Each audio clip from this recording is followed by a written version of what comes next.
Bentornati e bentrovati a Storie. Stiamo raccontando in questa settimana la filosofia, il pensiero, la riflessione di Anassimandro, che, vissuta la scuola di Mileto, vissuta la scuola di Talete, di Mileto, identifica come principio di tutto l'infinito, l'apeiron. E l'apeiron però non è, come abbiamo un po' l'idea noi dell'infinito, qualcosa di incorporeo, di immateriale, di quasi intangibile. Per Anassimandro l'apeiron è ciò che sta fermo, l'apeiron è ciò che in qualche modo in un cosmo, in un universo dove tutto si muove, si mantiene fermo.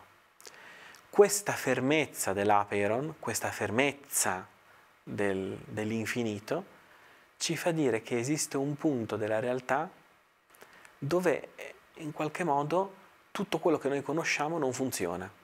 Noi conosciamo le cose che si muovono, noi conosciamo le cose che hanno la loro vita, hanno delle loro leggi. C'è un punto misterioso nella realtà dove la realtà non funziona. Anassimandro in qualche modo è come se ci dicesse che c'è un punto nella realtà dove le cose non sono e bramano di esistere.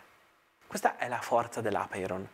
L'infinito di Anassimandro è un punto della realtà fermo nella natura.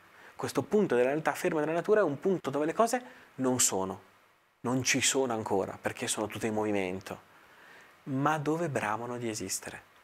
L'apeiron, l'infinito, è il punto in cui le cose bramano di esistere.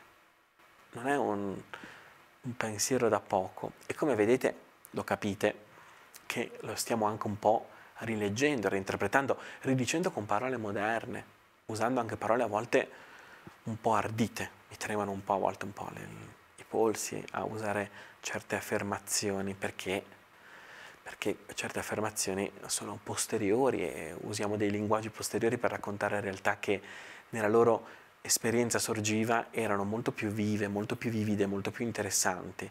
Però quello che abbiamo detto è sicuramente un punto di non ritorno. Per Anassimandro esiste nella realtà un punto, l'infinito, dove le cose desiderano esistere, dove le cose bramano di esistere. Questo è interessante, perché vuol dire che, lo dico buttandola lì, ma non è buttata lì, vuol dire che anche noi, a un certo punto, abbiamo bramato di esistere, anche noi abbiamo desiderato di esistere. Se è vero quello che dice Anassimandro, è un filosofo, possiamo dargli un po' di credito, anche se non tantissimo, magari non è il nostro filosofo preferito, però possiamo sicuramente guardarlo con simpatia. Se è vero quello che dice Anassimandro, vuol dire che tutti noi abbiamo avuto un momento imperscrutabile, non definibile, in cui abbiamo desiderato di esistere. E forse questo è uno dei segreti della vita. Forse noi soffriamo tanto, forse noi ci danniamo tanto perché desideriamo esistere. È un segreto piccolo, ma non da poco, e che ci spalanca a quella che è la grande intuizione di Anassimandro. Intuizione che vi racconto domani qui a Storie.